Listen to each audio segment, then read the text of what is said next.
ឡើងក្នុងពិធីបិទវគ្គវឹកវើជំនាញអង្គរៈពិសេសចំនួនទី31បើកវគ្គបន្តចំនួនទី32និងសម្ពោធអគារមន្ទីរពេទ្យថ្មីចំនួន1ខ្នងកម្ពស់2ជាន់ព្រមទាំងសម្ពោធសមិទ្ធផលនានានៅមជ្ឈមណ្ឌលវឹកវើបញ្ជាការដ្ឋានអង្គរៈភ្នំស្រង់ខេត្តកំពង់ស្ពឺ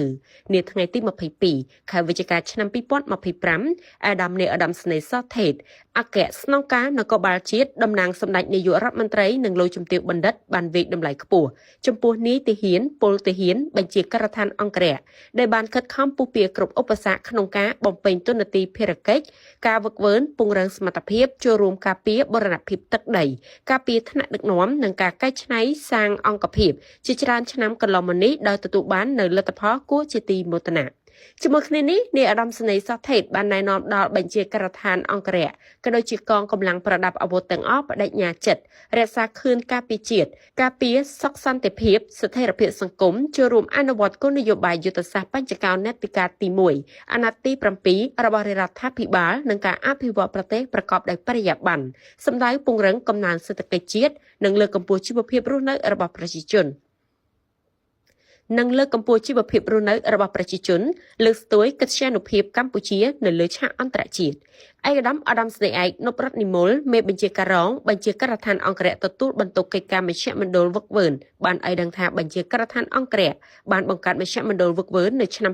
2004បានបើកវគ្គវឹកវើបណ្ដុះបណ្ដាលនិងបំពេញសិក្ខាកាមរហូតដល់បច្ចុប្បន្ននេះរយៈពេល21ឆ្នាំមានចំនួន49វគ្គក្រោយពីផ្លាស់ប្ដូរទីតាំងភូមិសាស្ត្រពីស្រុកកណ្ដាលស្ទឹងខេត្តកណ្ដាលមករៀបចំកសាងមជ្ឈមណ្ឌលវឹកវើថ្មីនៅក្នុងភូមិស្វាយឃុំស្រង់ស្រុកកងពិសីខេត្តកំពង់ស្ពឺក្នុងឆ្នាំ2019មជ្ឈមណ្ឌលវឹកវើបញ្ជាការដ្ឋានអង្គរៈទទួលវឹកវើនៅក្នុងពេលតែមួយបានចំនួន4វគ្គរួមមានវគ្គបណ្ដុះបណ្ដាលជំនាញអង្គរៈពិសេសនិងយុទ្ធវិធីថ្មើរជើងចំនួនទី31វគ្គបំពេញជំនាញអង្គរៈពិសេសនិងយុទ្ធវិធីថ្មើរជើងចំនួនទី4វគ្គបំពេញគរុកុសលយោធាចានិងវគ្គជំនាញបច្ចេកទេសពិសេសដោយឡែកវគ្គវឹកវើជំនាញអង្គរៈពិសេសចំនួនទី31ដែលបានប្រពៃពិធីបិទនាពេលនេះមានសមាជិកចូលរួមវឹកវើចំនួន345នាក់ក្នុងនោះសិក្ខាកាមចំនួន300នាក់យោធាចាចំនួន30នាក់និងគណៈគ្រប់គ្រងចំនួន15នាក់ដោយវឹកវើរយៈពេលចំនួន12ខែចាប់ពីថ្ងៃទី18ខែវិច្ឆិកាឆ្នាំ2024ដល់ថ្ងៃទី15ខែវិច្ឆិកាឆ្នាំ2025ដោយផ្ដោតលើខ្លឹមសារមេរៀនធំៗចំនួន5រួមមានអប់រំចិត្តសាស្ត្រយោធារួមនិងជំនាញភស្តុភារនិងសុខាភិបាលវឹកវើបច្ចេកទេសនិងវិទ្យាសាស្ត្រសង្គម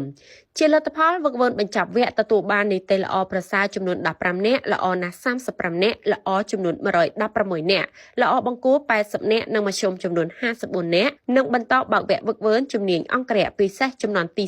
32ដែលមានសិក្ខាកាមសរុបចំនួន